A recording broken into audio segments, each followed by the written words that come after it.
All right. So this week really focused on social psychology. Okay, and many of you have done your reading, you've taken your quizzes, um, and I know that this is a really cool topic, and we have some really awesome things to do in class, like face-to-face class. I unfortunately haven't figured out a way to translate those to Zoom sessions, but however, we can certainly talk about some of the important things that has to do with social psychology.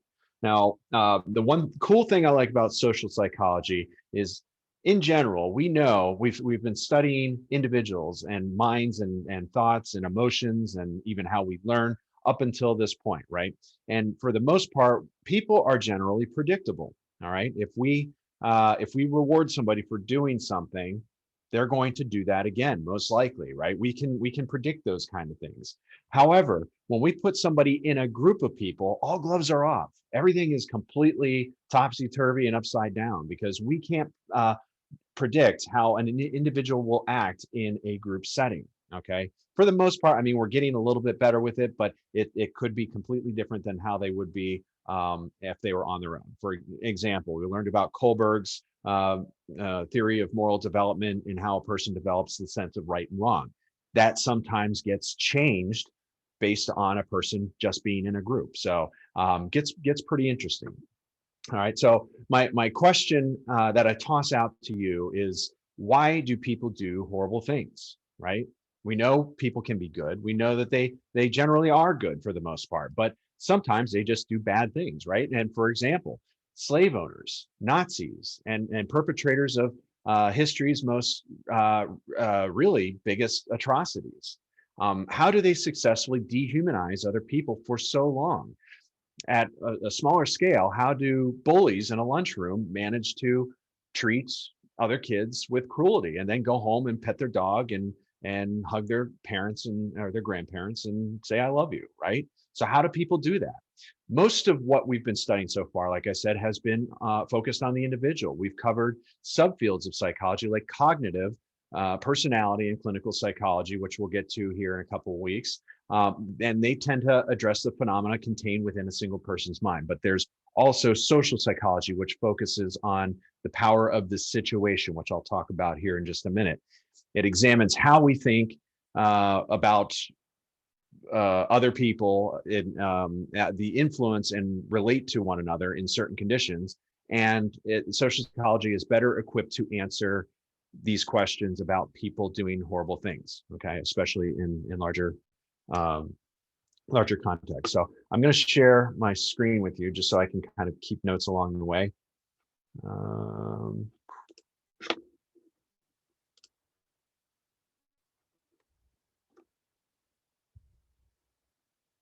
no, I must have sent that to my rope.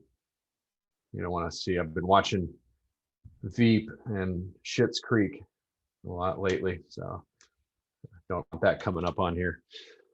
That's how I get through my pandemic is binge watching sometimes. That sounds bad. Anyway, so social psychology can not only give us some of the tools we need to understand why people behave brutally, but it also can help us understand why we sometimes act heroically. All right, like throughout history, we have people that revealed their true identity to save strangers from being tried. In like for example, in Nazi Oscar Schindler, right? Risked his own life to save over 1,000 Jewish people, right? And of course, Darth Vader. Why did he throw the emperor down that hole, even though he was being electrocuted at the time, right? So people, although social psychology can answer why people do bad things, it can also answer why people do good things. And I can say that there's really no easy answer for humanity's greatness or its horribleness. Certainly, there aren't any that we can find here within this class, but we'll at least get a better sense of what social psychology looks like. So we're trying to understand why people act like villains or heroes. And one of those things that we're really asking is, did they do what they did because of their personality? Or is it because of their situation? Now we've studied this and we started looking at why people do things, and we came up with with what we call attribution theory. We attribute things to different situations, right? Or is it part of their personality? So this theory simply suggests that we can explain somebody's behavior by crediting either their stability, their enduring traits, also known as disposition.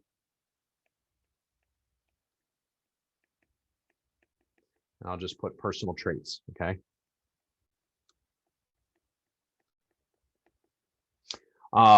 So their personal traits or their situation. So these are the two factors that attribution theory looks at. And I'll just put environment for this one. Okay. So environmental influences, for example. And we tend to attribute people's behavior to either one or the other. Sounds pretty simple, but it can be surprisingly hard to tell whether somebody's behavior is dispositional or situational. Okay. So let's say you have a good friend named Philip, and he's at a party and he's kind of just sitting in a corner doing his own thing. And you look at Philip in the corner and you just assume that he has a shy personality, but maybe he doesn't. Maybe you know him outside of that context, and he would be normally dancing up on the table and like Shakira or something, at this party. But maybe he twisted his ankle, or he had a headache, and he just witnessed his ex dancing with somebody. These are all situational explanations, right? So very different. We can either say that he's a shy person, which is his disposition, or something externally happened to his environment that caused him to be that way. But overestimating the forces of personality while underestimating the power of the situation is called fundamental attribution error, okay?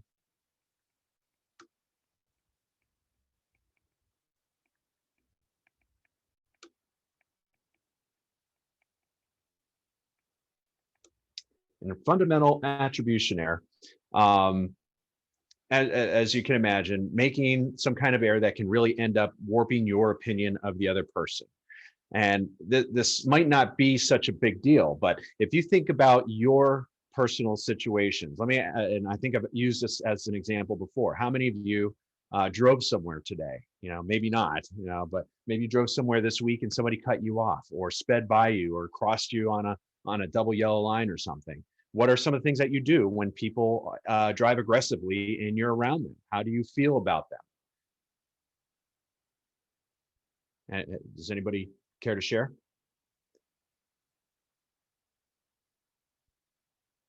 Like if somebody cut you off on the highway.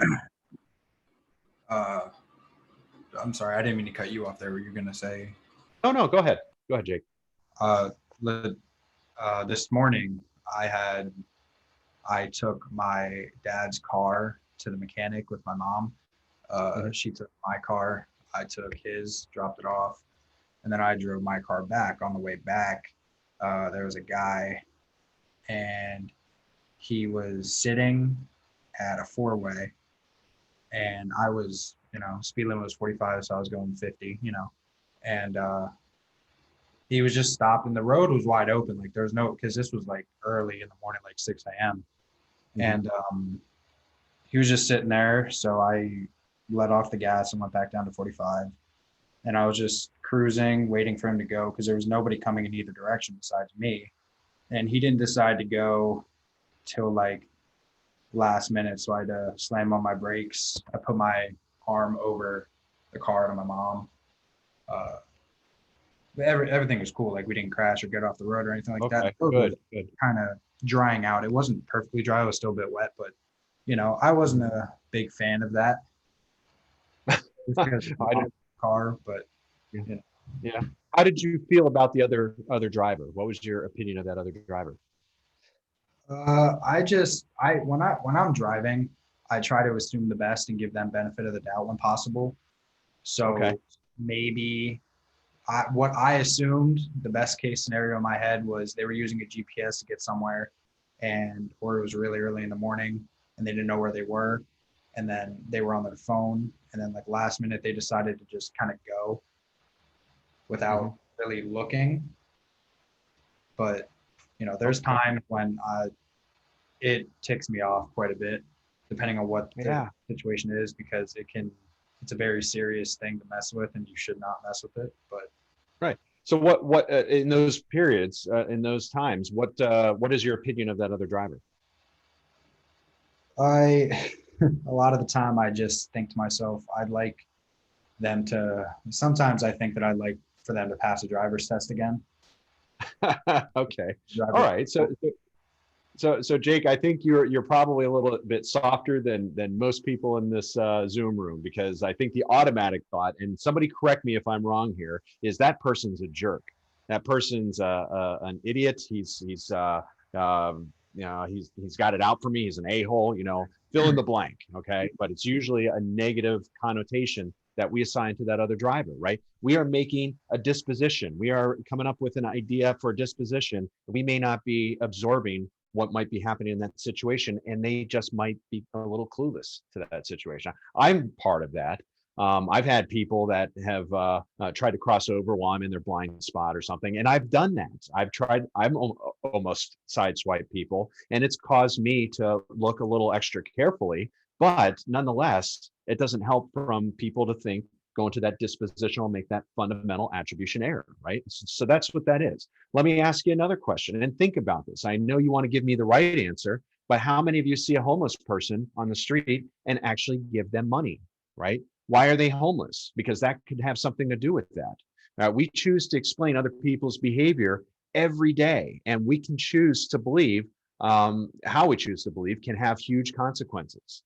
For example, most recently, our political views will likely be influenced by or have been influenced, whether we decided to attribute poverty or homelessness or to personal dispositions like being lazy, right? Many of us may be automatically thinking that we have to catch ourselves to see that maybe they're not just looking for a handout. Maybe they genuinely lack education. They lack the opportunity. In today's market, who knows? Anything can go, right? But these attitudes can, and in turn, do affect our actions. And activists and politicians know this already, and they use this to their advantage to persuade people in different ways, right? Even most recently. So around the 1970s and 80s, there was a couple psychologists, Richard Petty and John Cacioppo. They developed what's called the dual process theory. Okay, in your book, I don't know if this is in your book or not. Does anybody remember if your book mentioned this? It's very important, and this is kind of why I wanted to bring this up today. The dual process theory, and they did this to understand how persuasion works, because persuasion pertains to social psychology. The first part of their model is known as the central route theory, or central route persuasion.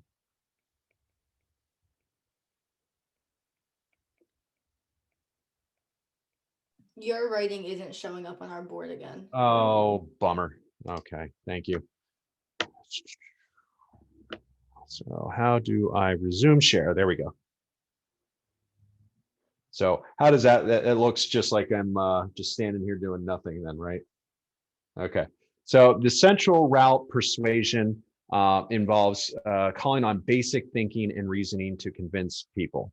And that's what's at work when interested people focus on the evidence and arguments at hand, and they're persuaded by the actual content of the message. So when you're watching, for example, we were watching some of these political debates most recently. You might have been persuaded by the candidate's particular policies or positions or voting history, right? That is the stuff that they're actually doing and saying. So their actions, or at least what they're reporting their actions, okay? But we all know that persuasion involves a little bit more than that. So another tactic they use is peripheral route persuasion. I'm just going to put peripheral routes and persuasion, all right? This influences people by the way of incidental cues, like the speaker's physical attractiveness or personal relatability, okay? And there's not a lot of hard thinking that's going on here. It's more of a gut reaction. So you might decide to vote for a particular candidate just because you think they're cute or they're from your hometown, right? Peripheral route persuasion happens more readily when you're not paying a ton of attention, which is why billboards and ads on the television, they are very frighteningly effective. So that's how politicians and advertisers, and maybe even bosses and teachers and pushy friends try to change our behavior by changing our attitudes. Working in the field that I do, with psychology, I meet a lot of drug representatives. I can't tell you how many of them aren't very symmetrical in their facial features. Their hair is done very nicely. They are probably some of the most attractive people that I work with on a day-to-day basis. And that's because they know that beauty and symmetry sells, right? So regardless of what the numbers are behind those drugs and prescriptions that they're using as medications, they know that they have the ability to sell through peripheral route persuasion, okay? But it turns out that the reverse is also true. Our attitudes can be affected by our behaviors. And you might have heard the phrase, fake it until you make it. How many of you heard that? Fake it until you make it. It's a very popular thing. I hear it all the time, usually from therapists or bosses that used to be therapists or something like that. But that means if you smile, you're actually, if you smile while you're actually sad, the act of smiling may carry you through, carry your attitude, pick up your attitude until you can actually feel better, right? And we learned about that. We learned about that with emotions when people, the biofeedback theory, how I think I might have described how if you put a pencil in your teeth and versus half the other class putting a pencil above the brow of their mouth, causes one group to look like they're frowning, the other one to look like they're smiling or grinning. And then you ask them to report the humor, like the humor level of a comic strip, and the people with the pencil in their teeth report it at a much higher level. That's biofeedback, right? So that's kind of where fake it until you make it comes in. Now, that's great short term, right? We can all put on a happy face sometimes, but is it healthy long term? Probably not, especially if there are more darker, more sinister feelings and mood, lack of elevation, like depressed mood or something that's going on in the background over long periods of time. That could be a very unhealthy practice. But anyway, so there is some theory, there are some ideas that it is helpful, okay? But sometimes we can manipulate ourselves in ways that's incredibly effective for persuading each other. And it generally works best in increments through what psychologists call foot in the door, okay? Many of you have probably heard this. Foot in the door is a great sales tactic, right? People tend to be more readily to comply with a big request after they first agreed to smaller, more innocuous requests, right?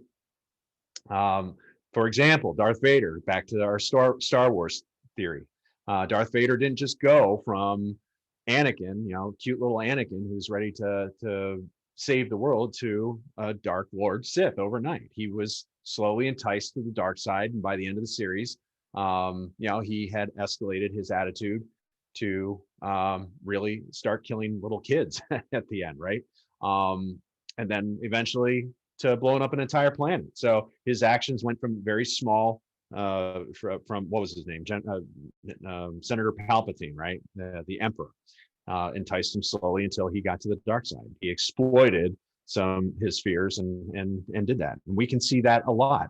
The Stanford prison experiment is a great example of that, how people start gradually filling out roles, okay?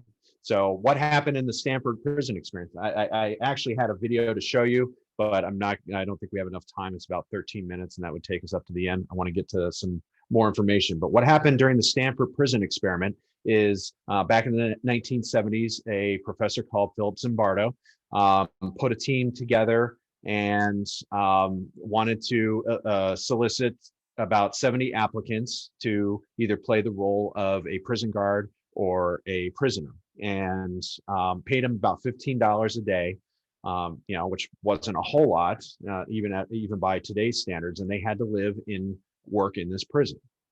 And just briefly, what happened at the end of this experiment, after only 6 days, they had to end this because they were finding that the guards were taking on the role of actual guards, and they were humiliating and dehumanizing the prisoners, their friends, their classmates. And the prisoners had assumed the role of prisoners. They were students, but they felt like they were prisoners and they didn't have any choice. In fact, they wanted to let one go because he was showing signs, physical and mental health issues, and he refused to leave because he thought that he belonged there. He thought he had committed a crime and he belonged there.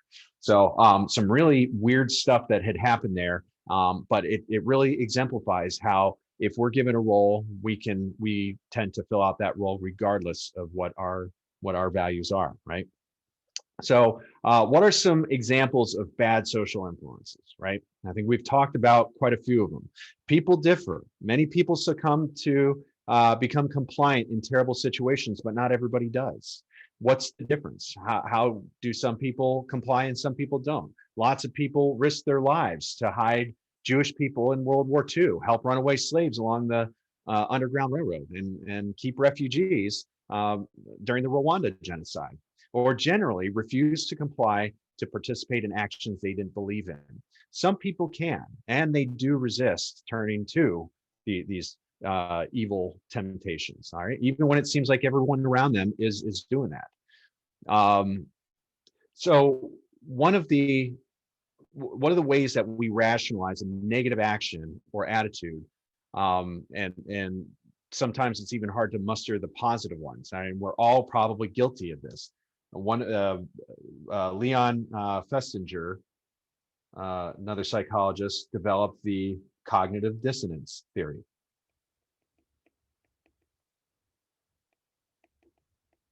Now, cognitive dissonance,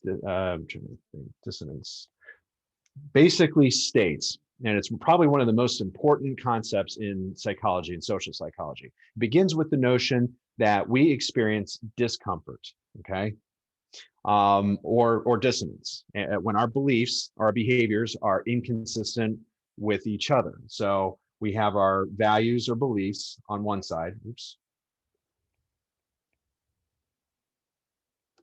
and then we have our actions or behaviors on the other.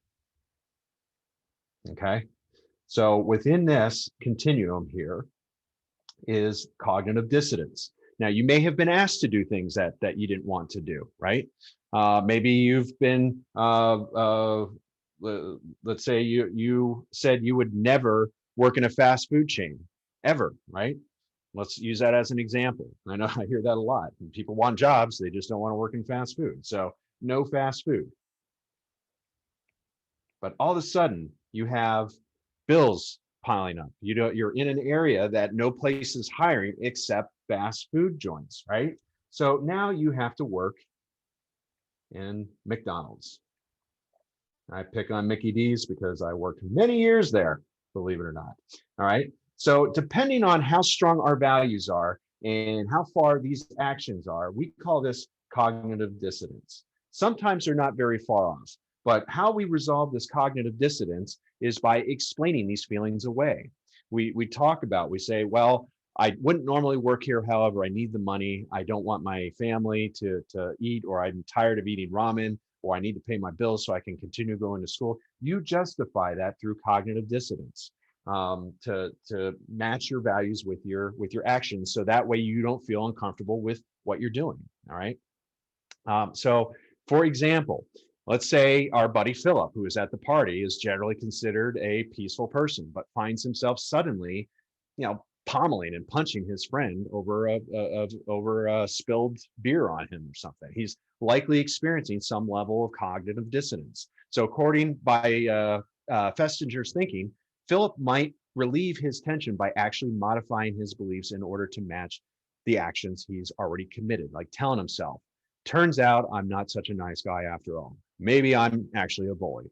On the other hand, he might resolve his internal tension by changing how he thinks about that situation. He might still think of himself as a peaceful person, but realize that the unusual situation, remember situational attributes, led to an unusual action, like he had a bad day, or his he was his mom's his mom's jacket or something. I don't know why he's wearing that to a party, but it might explain why you got beer dumped on it. But anyway, we tend to do that. That's an inverted fundamental attribution error, right? We explain our own situations according to those situations as opposed to our disposition.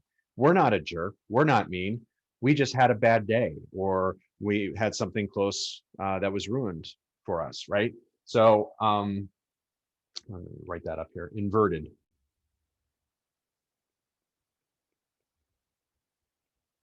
Fundamental attribution error. And we engage in that when it's usually close to us, and we don't want to believe that we or somebody close to us is capable of doing such a thing, right? You might hear that all the time on the news when somebody's neighbor just wound up mutilating 20 bodies and buried them in their backyard, and they might say, "Oh, he's always so quiet," and that's inverted fundamental attribution error. Is they were close to them, they didn't want to believe that they could have possibly been friends with somebody that was capable of doing those atrocities, right? So they explain them away. All right, so I did want to. I had another video that talked about social conformity and people telling us how to do things just because they look like they're a power of authority of some sort. So conformity. Oops. Conformity. So let me play a video before we get to this, but I do want to point you in the direction of Stanley Milgram. Read about it. I know it was in your book. I think I had also put some videos on our website for that as well, but check it out. It's a really interesting concept, a really interesting theory that he developed based on social conformity, people in authority telling somebody to do something else, and the atrocious behaviors that they perform doing that. In his experiment, people were giving lethal doses of what they thought were lethal doses of shocks to students, to learners on the other end of behind a barrier, right? So very frightening stuff that people are capable of doing, and almost everybody did that. People that said, I would never do that, did that, all right? So very interesting stuff.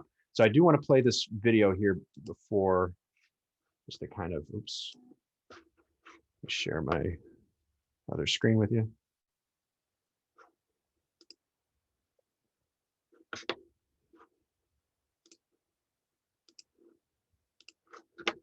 What did, how many of you have seen that video before? Wasn't that one of the videos for our essay? I've seen it on Instagram, actually. It was. What did you think about it? How did you feel about it? Is that something, I know I can go around this room and ask everybody if they would conform to that, and I think everybody would say no, they wouldn't. But I guarantee you, I mean, the forces of social conformity, they're not necessarily a bad thing. You know, it's what drove us to be what we are today. Many of you are in college because some of you have had family that were in college, or maybe you decided not to conform with what your family was doing and conform with what your friends were doing because you wanted to better yourselves. Whatever reason, we've all in some fashion have taken part in social conformity, which you know, I find is very interesting. It's a very, very powerful force. So anyway, just give it some thought as to how you fall into this category and things that you've kind of gotten trapped in, either inadvertently or inadvertently. And kind of leads you to maybe sometimes question some of the decisions. Well, if your friends are doing this, why am I doing this? You know, because that's important too. Going along with the herd is important for us for survival and making good decisions, but sometimes questioning and thinking critically about our decisions might prove to be more beneficial for us sometimes too. Okay, so hopefully that makes sense. I'm going to stop there for today. We will be, I know usually Mondays, I just meet with, in fact, yeah, this week, I think what we'll do or, I'm sorry, next week. Monday, I'll meet with anybody that wants to meet with me one-on-one. So that we won't have any lectures, but we'll have lectures on Wednesday and Friday of next week. Okay. So if there aren't any questions, are there any questions before we depart today? All right. If nothing else, have a great weekend. Be safe, and I will see all of you on Wednesday.